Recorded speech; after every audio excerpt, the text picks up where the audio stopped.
우리 이거 찬송가는 아니지만 한번 찬양하겠습니다. 나실 때 괴로움 다 잊으시고. 우리 악보 줬죠?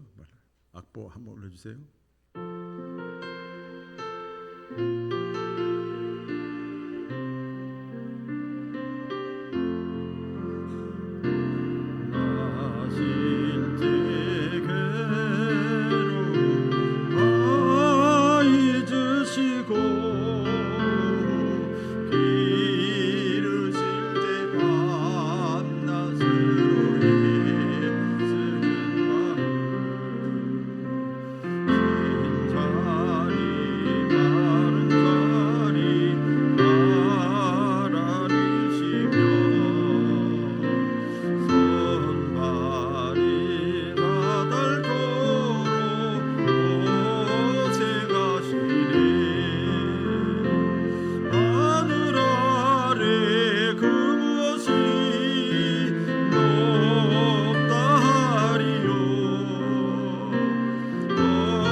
제가 TV 뭐라 그럴까 프로그램 가운데 동물의 왕국, 동물의 세계를 좋아한다고 그랬잖아요. 근데 이렇게 보면 가끔 이런 영상이 나와요. 사슴이 또 얼룩말이 늪에 빠지거나 구덩이에 빠져요. 이렇게 빠져 있으면 사람들이 안타까우니까 건져내는 과정이 나와요. 그러면 뭐 각종 기구 다 동원하고 사람들이 막 그냥 여러 가지 수단 방법을 총동원해 가지고 때로는 막 5시간, 6시간 그래가지고 사슴이나 얼룩말을 이렇게 건져내거든요. 사투근대에 건져내요. 그런데요, 딱 나오잖아요. 휙 도망가 버려. 그냥 가버립니다. 약간 허망하더라고요. 이게 보면서 허망한 것은 인간의 생각이고 동물의 관점에서 보면 자연스러운 거야. 짐승의 관점에서 보면 그럴 수 있는 거죠. 여러분, 왜 이 말씀을 드리는가 하면 짐승은 은혜를 몰라요. 모르기 때문에 보답을 못하는 거예요. 그러나 우리 사람은요, 은혜가 뭔지를 압니다. 그래서 은혜에 보답하는 거, 보은하는 거거든요. 그런데 사람이 돼가지고 은혜도 모르고 은혜에 보답도 안 한다? 이건 조금 어디에 가깝냐? 사람인데, 겉모습은 사람인데 짐승에 가까운 거죠. 질문을 그냥 좀 다이렉트로 해보겠습니다. 여러분, 짐승에 가깝습니까? 사람에 가깝습니까?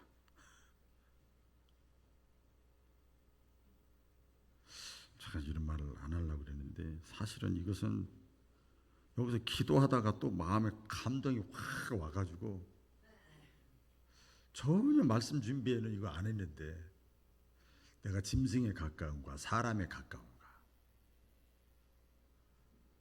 은혜를 알면 은혜에 보답하는 마음이 생기고 그렇게 살거든요. 우리 바울교회 모든 성도님들은 저를 비롯해서 사람에 가까우시기를 바랍니다. 효하면 우리가 얼핏 생각하면 보편적으로 유교를 생각을 하잖아요. 그런데 보면 역사적으로 보면 공자, 유교의 공자보다 1000년 전에 이미 하나님께서 모세를 통해서 효에 대해서 아주 강하게 말씀을 하셨어요. 그러니까 우리 대표적으로 십계명 아닙니까? 그게 십계명 가운데 1계명부터 4계명까지는 하나님을 사랑하라는 것이고 5계명부터 마지막 10계명까지는 사람에 대한 계명이요. 사람. 그 보면 두 번째 부분 사람에 대한 계명 가운데 첫 번째가 뭐냐면 부모 공경이에요. 그러니까 1계명부터 4계명까지는 하나님을 사랑하라. 그다음 5계명부터 조금 부모 공경, 그다음에 내 이웃 탐내지 말, 간음하지 마라, 이웃 사랑, 그러니까 하나님 사랑, 그다음에 부모 공경, 부모 사랑이죠. 그다음에 이웃 사랑, 이렇게 돼 있습니다.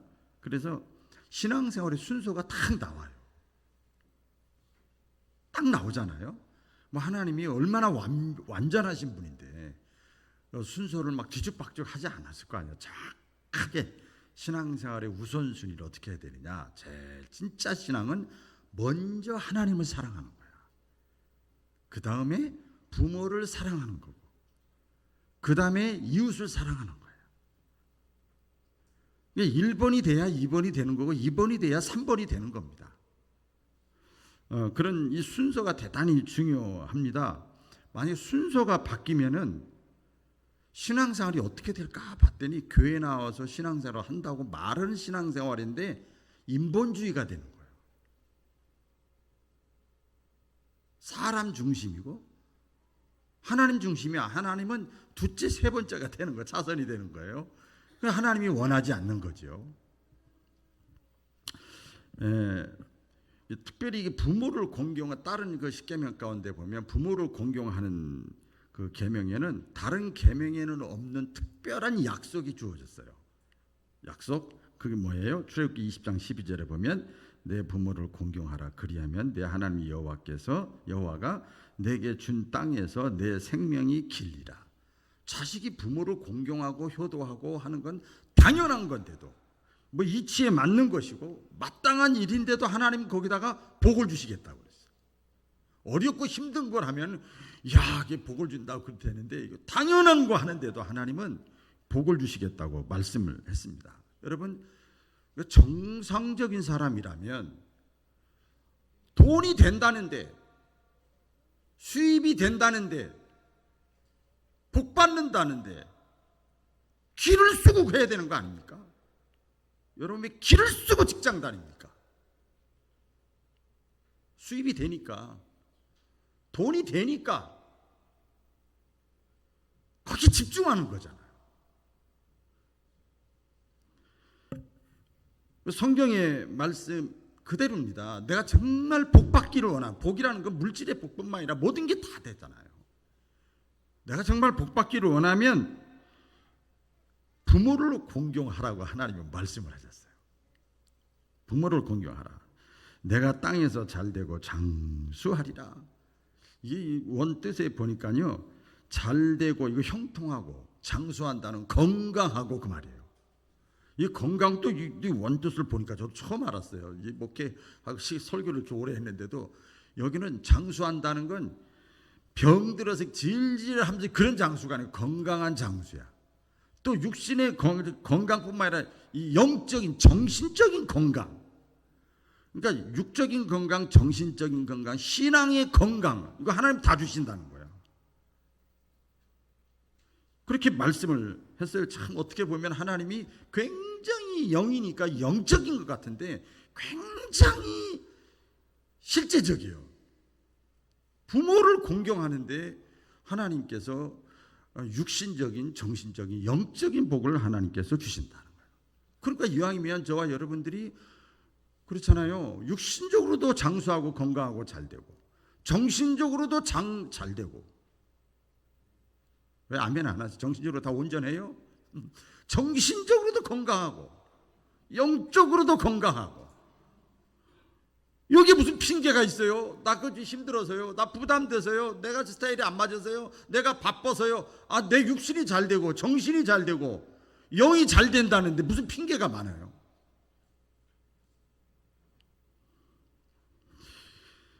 부모를 공경하는데 우리가 많이 들었던 말씀 신약과 구약에 대표적으로 나오는데 한번 다 같이 읽어볼까요? 시작. 자녀들아 주 안에서 너희 부모에게 순종하라. 이것이 옳으니라 그랬어요. 그러니까 순종을 하는데 부모를 공경하고 부모에게 효도하는데 잘 들어보세요. 어디서 하라고요? 주 안에서. 자, 요건 이제 깊게 들어가 보겠습니다. 주 안에서 순종하래요. 그러니까 주 안에서 반대말은 주 밖에서야. 믿음하고 상관없는 거야. 성경하고 아무 상관없는 거야. 그러니까 주 밖에서 신앙 없이 부모에게 효도하고 공경하고 순종하는 것도 역시 부모님의 마음을 즐겁고 일시적으로 행복하고 그럴 수 있지만 그 순종이 하나님의 뜻하고 반대가 될 때가 있어요. 하나님이 원하시지 않을 때, 하나님의 뜻과 위배될 때, 위배되는데도 부모가 기뻐하니까 해주는 거 있잖아요. 많잖아요. 그런데 그것은 1 더하기 1은 2래요. 그건 더하기랍니다. 거기에는 복이 없어요. 그냥 내가 노력한 근로의 대가야. 그런데 우리 여러분 수학 공부해 보셨죠? 여기서 복이라고 하는 것은 원래 인간적인 상식적으로 1 더하기 1이어야 되는데 곱하기가 나와. 아멘. 3 더하기 3은 6이잖아요. 3 곱하기 3은 9가 되는 걸 3개가 더 달라붙어. 이게 더하는 축복이에요. 이왕이면 더함의 축복을 받으시기를 바랍니다. 그 유대인들의 그 전통 가운데 뭐가 있는가 하면 고르반이라고 하는 것이 있어요. 고르반. 따라해 볼까요? 고르반. 고르반. 골반이 아니고 고르반이라는 그 유대인의 전통이 있어요. 이게 뭐냐면 하나님께 드렸으니까, 하나님께 잘했으니까, 기도했으니까, 요새 말 교회 갔으니까, 교회 봉사했으니까, 내가 헌금 드렸으니까, 부모 공경에서는 뭐 하나님 사랑하는 거 하나님 제일 좋아하신다며, 그러니까 부모 공경은 안 해도 돼.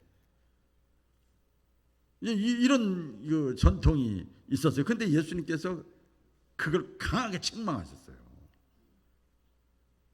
하나님의 진정한 뜻을 모르는 인간의 전통으로 하나님의 말씀을 너희가 패하는구나. 하나님의 진짜 뜻은 그게 아닌데 예수님 책망을 하십니다. 옛날에 좀 그랬어요. 지금도 약간 그런 분들이 있어요. 솔직히 말씀드려서 그런 분이라도 우리에게 있었으면 좋겠어. 목사로서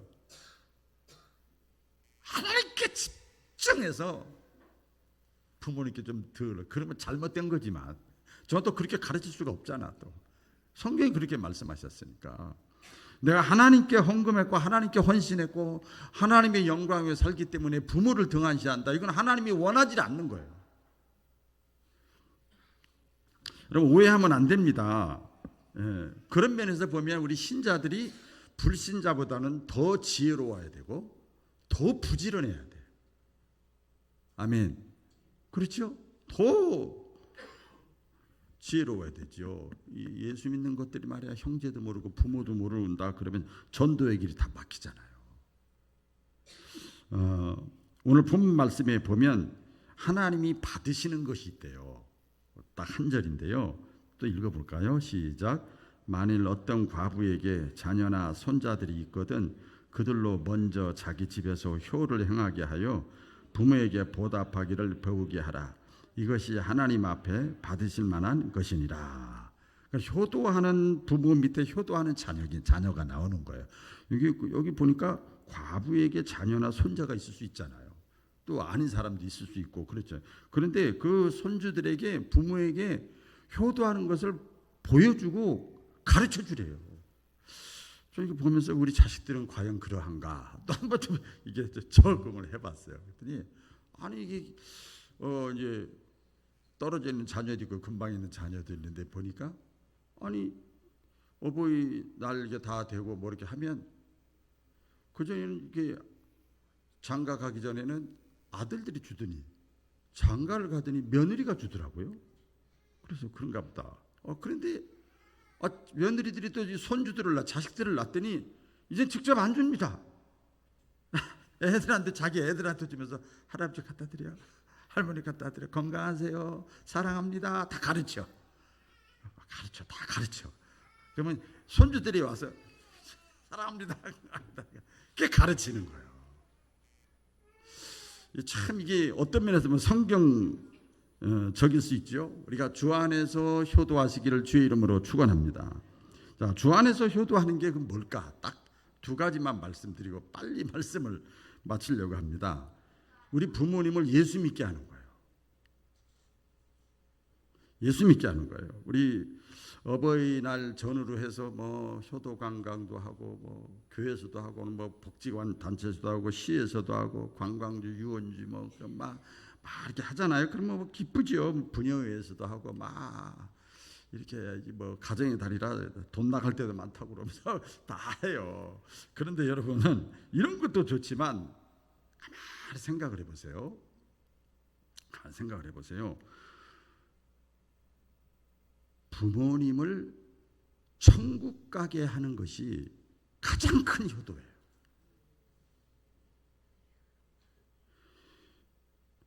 그거보다 더 큰 효도가 없어요. 자, 이거 반대로 또 깊게 묵상을 해봤어요, 제가.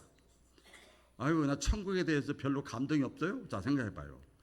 부모님이 나보다 나이가 많아요, 적어요, 보편적으로? 이상한 거 물어본다고요? 말도 안 되는 거 물어보죠? 말도 안 되는 건데도 제대로 못해요, 우리가. 부모님이 분명히 나보다 나이가 많아, 한참 많아요. 많잖아요.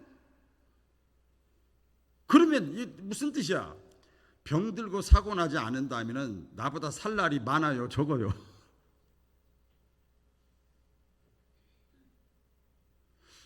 제가 지난주에 이발을 했는데 꼭 이발하면 저 여러분께 보고 안 했고 이발을 했는데 그 부부가 이렇게 하는데 여자분이 이렇게 뭐 면도인가 뭘 하다가 잠깐만요 이렇게 하는데 전화를 해요.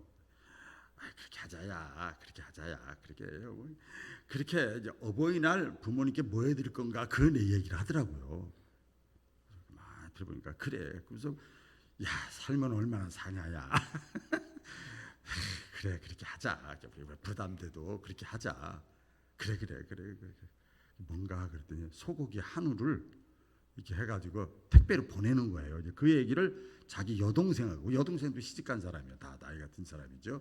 50대 중후반 됐더라고 다들. 근데 그래, 알았어, 그렇게 하자. 그래, 딱 끊어서 제가 뭐 부모님 어버이날 뭐 하는 거예요? 그랬더니 저 한우 먹은 지 굉장히 오래됐어요. 그러더라고 첫 마디가. 저 한우 먹은 지 굉장히 오래됐어요. 그런데 엄마 한 분 계시는데 삶을 얼마나 살아요. 그래서 동생이 돈 없다고 그냥 딴 거 그냥 좀 사주자고 하는데 자기가 그렇게 우겼다는 거예요. 살 날이 얼마 남질 않은 거예요. 그 얘기를 이렇게 하는 걸 제가 이발소에서 들었습니다. 가만히 생각해 보세요. 얼마 남지 않은 그 부모님의 육신의 삶, 그렇게 살다가 소고기나 먹다가 용돈도 더 받고 죽으면 그냥 땡이야.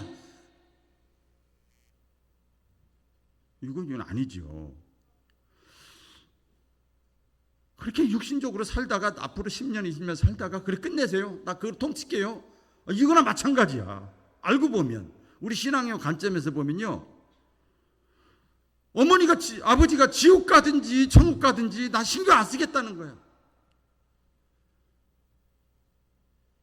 이건 진짜 불효죠. 불효잖아요, 여러분. 안 그래요? 얼마 남지 않은 상황 그냥 육신적으로 그냥 그렇게 하다가 그냥 난 지옥 가는 거 신경 안 쓰겠습니다.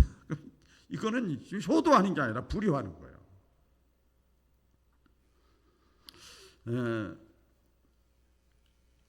우리가 이렇게 부모님을 예수님께 인도하는 것이 진짜 효도다. 주 안에서 효도하는 것이고, 하나 더 말씀드리면 부모님과 많은 대화를 해야 됩니다.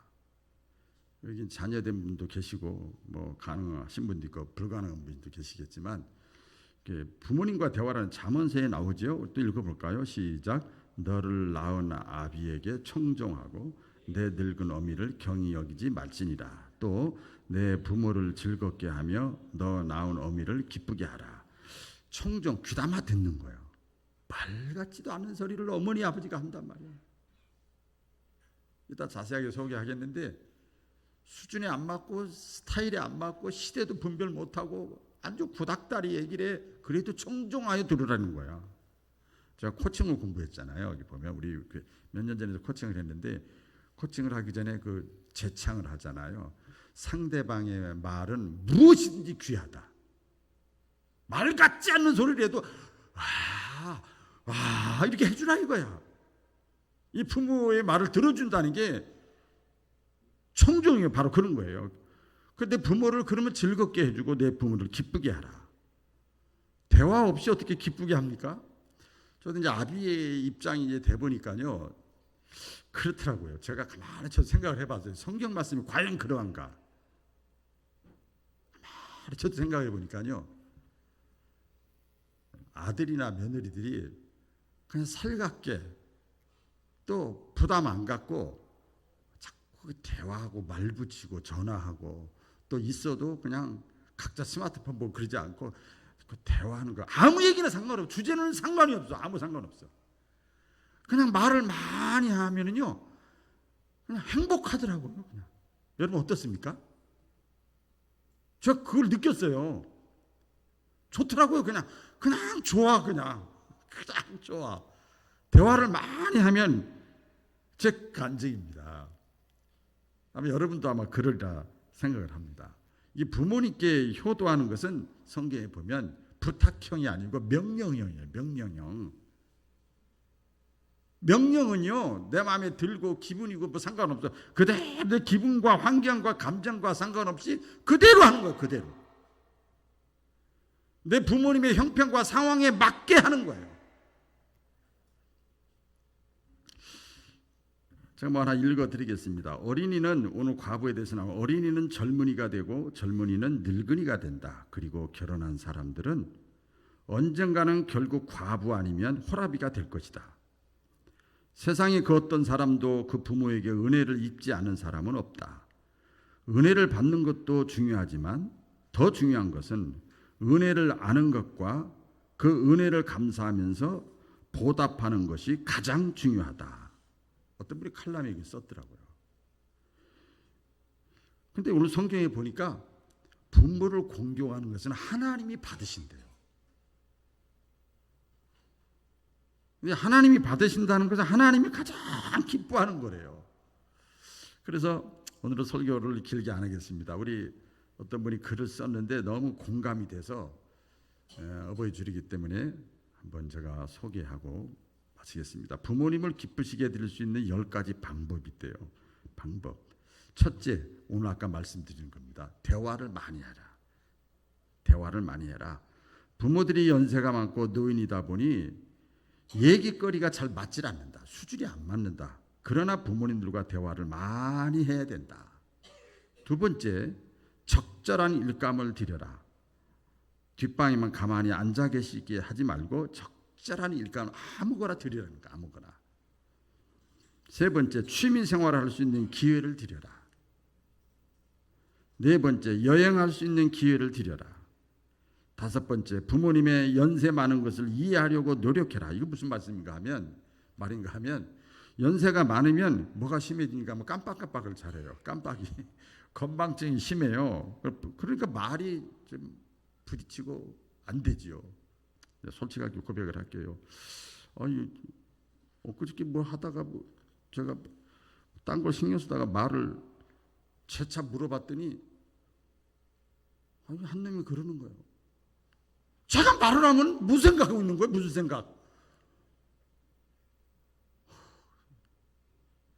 옛날 제가 걔들 중학교, 초등학교 때는 한방 같이 벌써 어디 그렇게 되면 아니 그렇게 매를 맞으면서 성장했는데도 제가 말을 했는데 무슨 생각을 했냐고. 할 말이 있어야지. 다 나이가 들면 참고 견디고 인내하고 사랑하고 용서하고 그거밖에 없더라고요. 그래서 그냥 그래 아이고 미안하다. 아이고 누구라고는 얘기 안 하겠어요. 예. 그리고 이때 나이가 많으면요, 이 부모의 그 연세 많은 것을 이해하고 노력하라는 거죠. 이거 효도하는 방법인데 나이가 많으면요 말이 많아져요. 잔소리가 많아지는 거예요. 힘만 여기 다 붙어 있잖아요. 힘이 허리에도 없지, 다리에도 없지, 여기 다 있다는 거야. 허리에도 없어요, 다리에도 여기만 힘이 있어요. 여기만. 그래가지고 잔소리가 많아지는 거예요. 그런데 그걸 다 이해하려고 노력하라는 거예요. 그래서 어떤 분은 그래요. 진짜 효도는 상담가가 돼야 되는데, 상담가. 무슨 소린가 했더니 끝까지 들어주는 거예요. 들어주는 거예요. 그게 효도라는 겁니다. 또 외출할 때는 여섯 번째, 함께 모시고 나가라. 외식할 때 자녀만 데리고 나가지 말고 휴가를 가더라도 다 같이 가라. 저는 아직까지 괜찮습니다만 이게 보니까 나이가 벌써 50, 60 이게 되는 사람들은요, 혼자서 어디 가서 식사 못 하더라고요. 괜히 처량하게 보여가지고 같이 나가라. 같이. 그리고 일곱 번째는 집안에서 부모님께 인사를 잘 드려라. 여덟 번째는 작은 병이 있어도 병원에 모시고 반드시 같이 가라. 병원에 갔다 오세요. 이러지 말고 같이 가라는 거예요. 같이. 그게 행복한 거야. 지금 죽어도 여한이 없어. 어떤 면에서 자식하고 같이 가니까 무조건 좋은 거죠. 조그만 병이라도 불안해하지 않도록 같이 병원에 가서 효도하는 거예요. 아홉 번째, 이거 굉장히 중요한 겁니다. 일정한 용돈을 부모님께 드려라. 우리 부모 되신 분들 크게 아멘. 아이고, 자녀 생각해가지고 지금 말도 아멘도 못하지. 자녀 생각해서 말을 못하죠. 명절 갔을 때만 드리지 말고 정기적으로 드리라는 거야. 여기 그 사람 컬럼에 쓴 걸 보니까 그래요. 저는 개인적으로도 마찬가지입니다만은 받으려고 해요, 제가. 그리고 당연히 처음에는 아이고 월세 살고 니들 사는 거 뻔히 아는데, 근데 그 은퇴하신 그 목사님들이나 또 선배들 이렇게 들어보니까 악착같이 받으래요. 그래서 왜 그러냐 그때 받았다가 필요할 때 자녀들에게 다 주라는 거야. 없으면은 안 된다는 거예요.